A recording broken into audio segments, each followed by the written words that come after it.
Assalamualaikum warahmatullahi wabarakatuh. Selamat datang kembali sahabat belajar di channel Si Pintar Madrasah.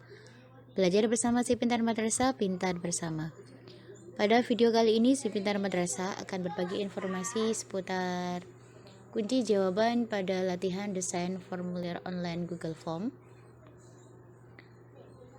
untuk pelatihan web based pengelolaan pembelajaran. Kita klik selanjutnya. Latihan pada modul desain formulir online Google Form. Latihan ini terdiri dari 10 soal pilihan ganda. Kita klik mulai mengerjakan. Bismillahirrahmanirrahim. Soal 1 dari 10 soal. Bagaimana Anda dapat mengakses Google Forms? A. Hanya melalui konsol permainan. B. Melalui komputer desktop, smartphone, atau tablet dengan akun Google. C. Hanya melalui aplikasi smartphone. D. Hanya melalui komputer desktop. Jawabannya B. Melalui komputer desktop, smartphone, atau tablet dengan akun Google. Soal nomor 2. Apa yang dapat Anda buat menggunakan Google Forms? A. Tugas tulis. B. Presentasi. C. Daftar belanja. D. Survei, kuis, dan formulir online. Jawabannya D. Survei, kuis, dan formulir online. Soal nomor 3. Apa yang dimaksud dengan logika percabangan atau branching logic dalam Google Forms? A. Kemampuan untuk berbicara dengan berbagai cabang. B. Kemampuan untuk mengarahkan peserta ke pertanyaan berikutnya berdasarkan jawaban sebelumnya. C. Kemampuan untuk membuat cabang-cabang pohon.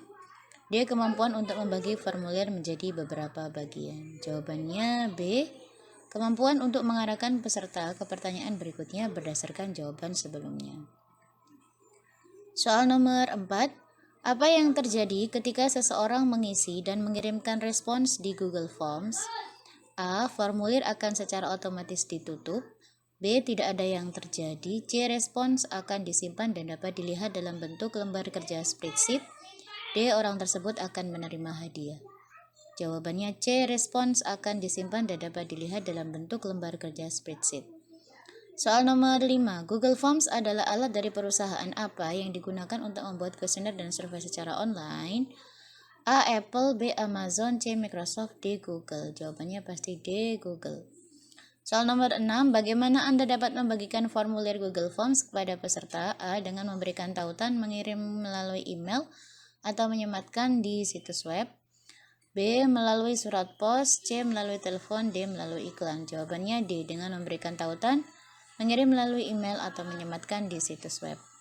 Soal nomor 7. Bagaimana Anda dapat melihat dan menganalisis respon yang telah dikumpulkan dalam Google Forms? A. Dengan melihat laporan dan grafik yang dihasilkan dalam lembar kerja spreadsheet Google. B. Dengan mencetak respon dan menganalisisnya secara fisik.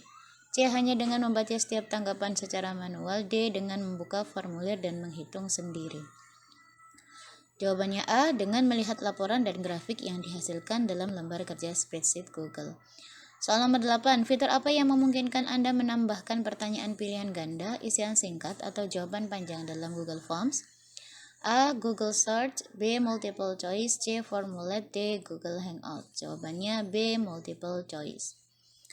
Soal nomor 9. Bagaimana Anda dapat mengumpulkan respon atau jawaban dari peserta dalam Google Forms? A. Dengan mengirimkan tautan formulir kepada peserta. B. Dengan menelpon setiap peserta. C. Dengan mencetak formulir dan mengirimkannya melalui pos. D. Dengan memberikan tanda tangan tertulis. Jawabannya adalah A. Dengan mengirimkan tautan formulir kepada peserta. Nomor 10. Apa tujuan utama dari Google Forms dalam konteks pembelajaran? A. Memungkinkan kolaborasi dalam membuat presentasi. B. Membuat tugas lebih rumit. C. Memudahkan komunikasi dengan teman sekelas. D. Membuat kuesioner dan survei untuk mengumpulkan data. Jawabannya D. Kita periksa satu-satu. Bagaimana Anda dapat mengakses Google Form? Melalui komputer desktop, smartphone, atau tablet dengan akun Google. Soal nomor 2. Apa yang dapat Anda buat menggunakan Google Forms? Jawabannya D. Survei, kuis, dan formulir online. Soal nomor 3. Apa yang dimaksud dengan logika percabangan branching logic dalam Google Forms? Jawabannya B. Kemampuan untuk mengarahkan peserta ke pertanyaan berikutnya berdasarkan jawaban sebelumnya.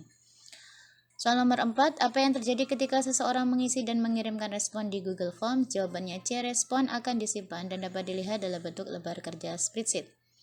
Soal nomor 5, Google Forms adalah alat dari perusahaan apa yang digunakan untuk membuat kuesioner dan survei secara online? Jawabannya D, Google. Soal nomor 6, bagaimana Anda dapat membagikan formulir Google Form kepada peserta? Jawabannya A, dengan memberikan tautan, mengirim melalui email, atau menyematkan di situs web. Soal nomor 7, bagaimana Anda dapat melihat dan menganalisis respon yang telah dikumpulkan dalam Google Forms? Jawabannya A, dengan melihat laporan dan grafik yang dihasilkan dalam lembar kerja spreadsheet Google.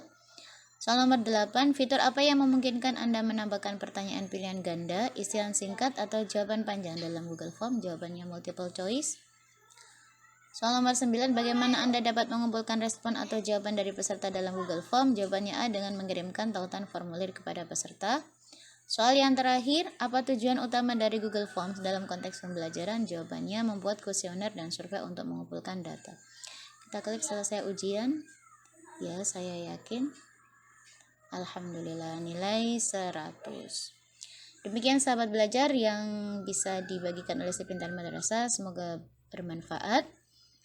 Jangan lupa untuk like, subscribe, agar tidak ketinggalan video-video selanjutnya.